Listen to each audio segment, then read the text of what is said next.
ഇന്ത്യയിലെ ഏറ്റവും വലിയ പാലസ് ഏതാണെന്നറിയാമോ?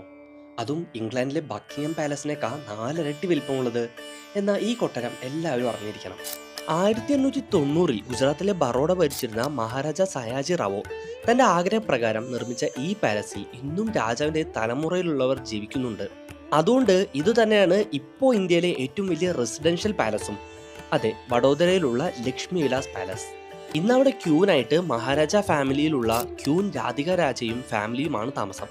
500 ഏക്കറിൽ കിടക്കുന്ന ഈ കൊട്ടാരം 3ആയി തരം തിരിച്ച് ഒരു ഭാഗം പബ്ലിക്കിനായിട്ട് തുറന്നു കൊടുത്തിരിക്കുകയാണ്. ഉള്ളിൽ വീഡിയോ അലൗഡ് അല്ലായിരുന്നെങ്കിലും ഉള്ളിലെ വിസ്മയ കാഴ്ചകൾ ഇപ്പോഴും എൻ്റെ ഉള്ളിലുണ്ട്. ഈ കൊട്ടാരത്തിലെ പബ്ലിക് എൻട്രിക്ക് ഒരു പ്രത്യേകത ഉണ്ട്. 250 രൂപ ഉള്ള ടിക്കറ്റിന്റെ കൂടെ ഒരു ഓഡിയോ ഡിവൈസും തരും. ഓരോ പോയിന്റിൽ നമ്മൾ ശ്രദ്ധിക്കേണ്ട ഡീറ്റെയിൽസും ചരിത്രവും എല്ലാം പറയുന്ന ഒരു audio device. And 250 rupee ticket is totally worth. So യാത്ര ഇഷ്ടപ്പെടുന്ന കൂട്ടുകാരന്